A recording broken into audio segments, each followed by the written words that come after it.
Akhirnya aku harus belajar mendamaikan perasaan, mewaraskan pikiran, memaklumi kesalahan orang lain dan mengesampingkan buruknya perkataan.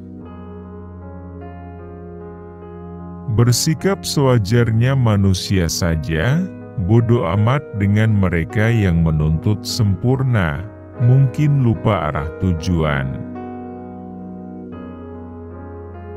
Ada yang merasa payah dan tak berdaya sebab tak mampu menuruti perintah sosial yang menuntut untuk punya sesuatu, memakai sesuatu, atau berada di suatu tempat.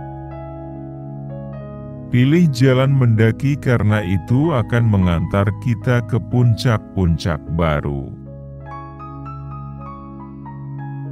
Berhenti menyalahkan nasib burukmu. Mulailah memantik cahaya demi terangnya masa depanmu. Banyak hal yang dipertanyakan, mengapa begitu banyak yang senang menjatuhkan rasa kebahagiaan orang lain? Meniadakan proses dan usaha orang lain yang gak pernah mereka saksikan kenyataannya. Kita memang gak bisa mengubah banyak hal yang sudah terjadi, tapi kita bisa mengubah beberapa hal dari diri kita sendiri. Dengan menjaga omongan, sedikit tenang mendengar dan lebih banyak belajar. Meski kita dibantai realitas berkali-kali, dipecundangi rasa insecure bertubi-tubi, diperbudak standar sosial sering sekali, tapi tenang dulu. Jangan biarkan omongan orang memvalidasi segala hasil yang kita dapat. Jangan biarkan dunia memporak-porandakan diri yang berusaha baik-baik saja. Karena yang tahu proses dan usahanya, ya cuma diri sendiri dan Allah, orang lain gak tahu. Karakter bukan diajarkan lewat teori dan wejangan. Karakter diajarkan pakai teladan, dengan contoh nyata. Kemenangan itu bukan ditandai dengan kebisingan. Kemenangan itu ditandai dengan kelakuan.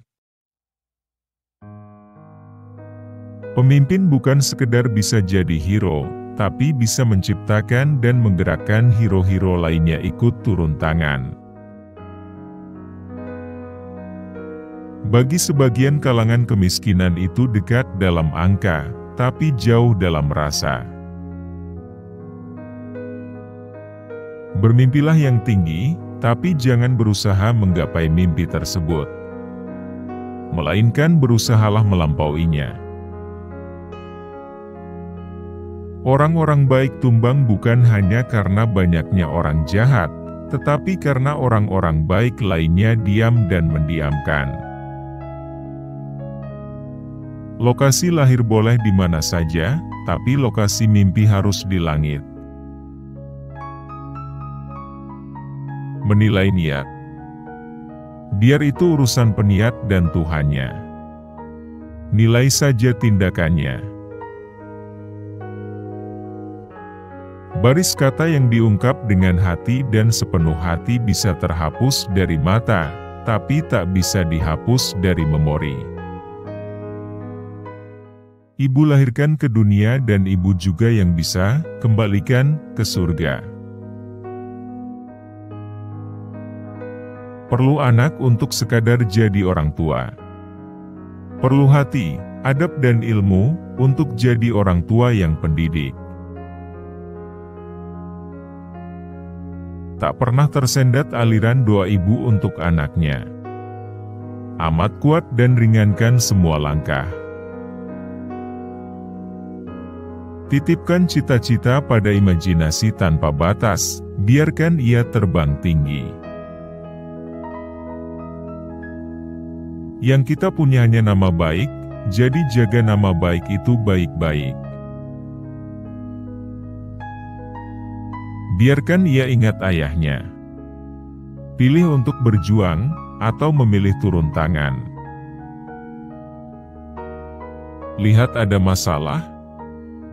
Jangan cuma panggil orang lain untuk turun tangan, tapi panggil diri sendiri untuk turun tangan.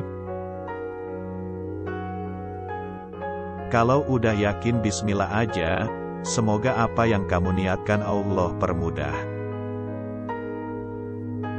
Kurikulum berubah, tidak otomatis kualitas pendidikan meningkat.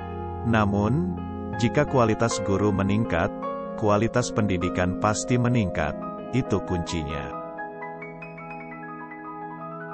Integritas guru mencakup mentalitas guru dalam mengajar siswa sebagai generasi penerus bangsa. Bung Karno berkata, "Berikan aku 10 pemuda dan aku akan mengguncang dunia." Dia tidak berkata bahwa 9 dari 10 pemuda itu buta huruf. Itulah sikap optimis bangsa yang harus kita miliki saat ini.